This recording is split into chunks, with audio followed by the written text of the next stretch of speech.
Nah, kita masih di cara 2 dari FPB.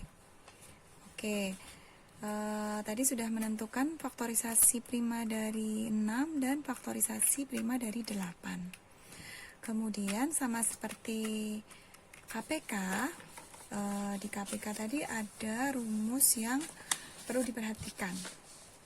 Nah, mari kita bandingkan antara KPK dan FPB. Kalau KPK tadi ambil semua bilangan prima yang ada. Nah, di FPB itu yang kita perhatikan adalah ambil bilangan prima yang bersekutu.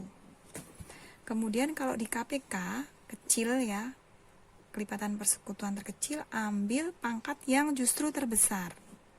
Sementara di FPB itu ambil pangkat yang terkecil. Nah, ini bisa kita ingat-ingat. Nah, sekarang kita bisa tentukan FPB dari 6 dan 8.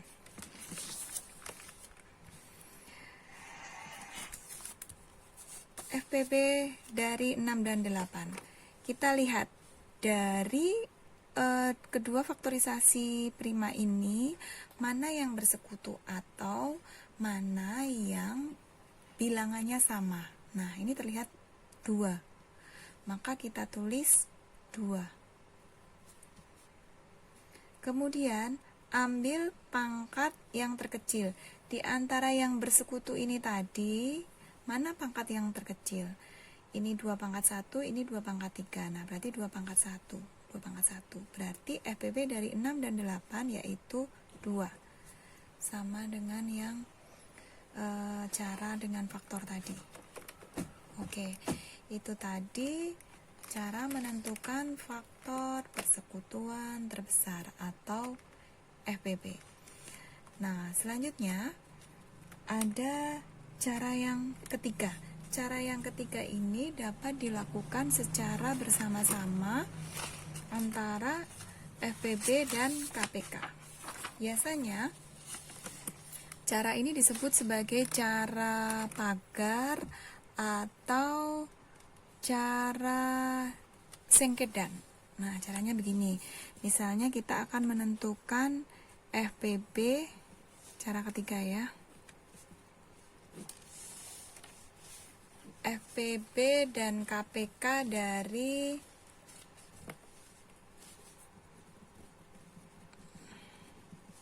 dari 6 dan 8. Kita bikin dulu kita bikin dulu pagarnya. Ini 6 dan 8. Oke, yang pertama kita bagi bilangan tersebut, kedua bilangan ini dengan bilangan prima yang paling kecil, yaitu 2. Nah, kemudian kita bagi 6 dibagi 2, 3. 8 dibagi 2, 4. Selanjutnya kita bagi lagi dengan 2. Kita boleh memilih bilangan prima berapapun, tapi kita mulai dari yang kecil-kecil dulu. 3 dibagi 2 tidak bisa.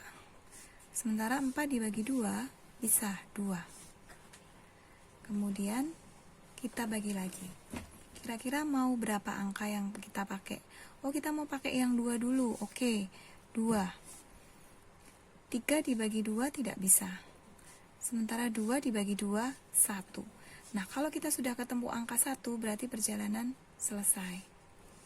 Sementara yang ini, yang sebelah sini perjalanan belum selesai karena belum ketemu angka 1. Sekarang kita kembali ke angka 3. 3 dibagi berapa ya kira-kira yang bisa? Nah, kita ke bilangan prima berikutnya, 3. 3 dibagi 3, 1. Nah, ini selesai. Oke, berarti sudah selesai. Sekarang kita bisa menentukan FPB dan KPK.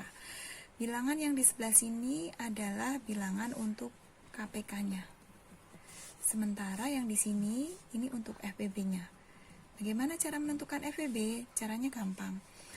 Kalau di antara dua kolom ini semua terisi seperti ini, maka kita dapat menulis pembaginya ini tadi di sini, menulis ulang. Yang ini hanya ada satu, jadi tidak bisa ditulis. Ini juga hanya ada satu bilangan, tidak bisa ditulis. Ini juga tidak bisa ditulis, sehingga FPB-nya 2. KPK-nya 2 kali 2 kali 2 kali 2 kali 2 kali 3, yaitu sama dengan 24. Sedangkan FPB-nya tadi KPK ya, FPB-nya sama dengan 2. Nah, ini cara menentukan FPB dan KPK dengan cara pagar. Ini sebenarnya lebih gampang gitu. Contoh lain, misalnya FPB dan KPK dari FPB dan KPK dari 10 dan 12 misalnya. Nah, ini 10, ini 12. Sekarang kita bagi dengan bilangan prima paling kecil dulu. 10 dibagi 2, 5. 12 dibagi 2, 6. Masih dengan 2 boleh. 5 dibagi 2 tidak bisa. 6 dibagi 2, 3. Oke. 2 sudah nggak ada lagi yang bisa ini. 5 dan 3 tidak mungkin. Sekarang mau pilih 5 boleh, 3 boleh. Kita pilih yang 3 saja. 5 dibagi 3 tidak bisa. 3 dibagi 3, 1. Nah, selesailah. Habis. Sekarang kita masih punya bilangan 5. 5 dibagi berapa? Dibagi 5. 5 dibagi 5, 1. Selesai.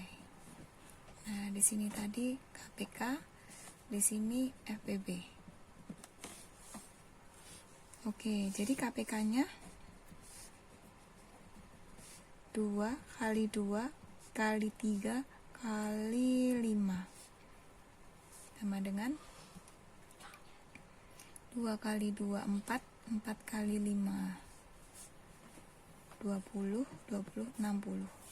Sementara FPB-nya ini yang di 2 kolomnya ada di sini, sehingga bisa ditulis 2. Sehingga FPB-nya sama dengan 2. Oke, ini dengan cara pagar. Oke, begitu. Terima kasih.